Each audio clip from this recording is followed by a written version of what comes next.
एक समय की बात है। एक विद्वान को राजा ने एक गंभीर अपराध का दोषी ठहराया और उसे फांसी की सजा सुनाई गई।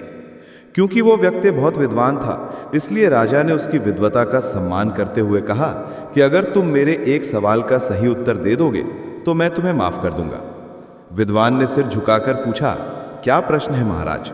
राजा ने कहा, सवाल सरल है लेकिन उत्तर खोजना मुश्किल है। इस पर विद्वान ने कहा कि महाराज आप सवाल बताओ, मैं उत्तर खोजने का प्रयास करूंगा।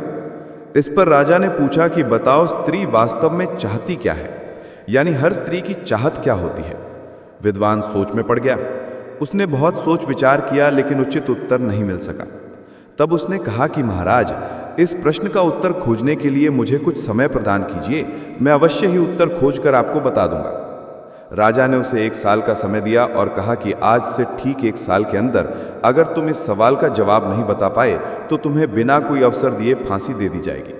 विद्वान इस बात पर सहमत हो गया और राजा के प्रश्न का उत्तर जानने के लिए निकल पड़ा।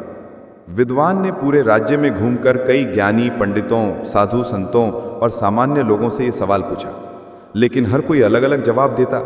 कोई कहता धन तो कोई कहता सम्मान, किसी ने कहा प्रेम तो किसी ने कहा सुरक्षा, पर कोई उत्तर ऐसा नहीं था जो उसकी समस्या सुलझा सके। तभी किसी ने उसे सुझाव दिया कि दूर जंगल में एक भूतनी रहती है।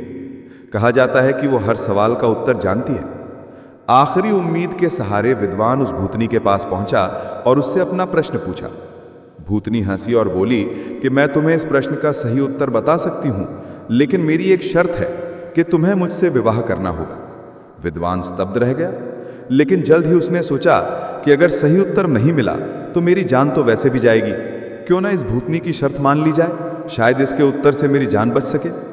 यह सोचकर उसने भूतनी की शर्त मान ली और वहीं पर भूतनी के साथ विवाह कर ली। विवाह होते ही भूतनी ने कहा, तुमने मेरी शर्त मान ली, इसलिए मैं तुम्हें खुश करने के लिए एक और सौगात देती हूं। मैं दिन के 12 घंटे सुंदर परी बनकर रहूंगी और 12 घंटे भूतनी, लेकिन ये तुम तय करो कि मैं दिन में परी बनूं या रात में।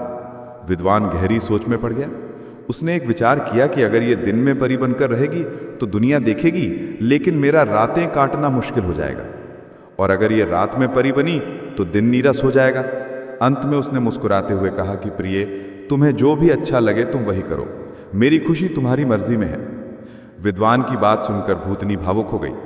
उसने कहा, क्योंकि तुमने मुझे अपनी मर्जी का अधिकार दिया है, इसलिए मैं हमेशा के लिए परी ही बनकर रहूंगी।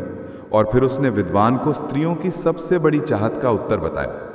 उसने कहा कि स्त्री हमेशा अपनी मर्जी से जीना चाहती है।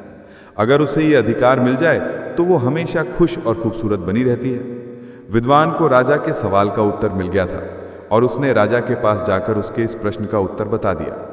राजा ने विद्वान को फांसी के दंड से मुक्त कर दिया और विद्वान अपनी सुंदर पत्नी के साथ हंसी खुशी से जीवन व्यतीत करने लगा। दोस्तों, कहानी पसंद आई हो तो लाइक, शेयर और सब्सक्राइब अवश्य करें। धन्यवाद।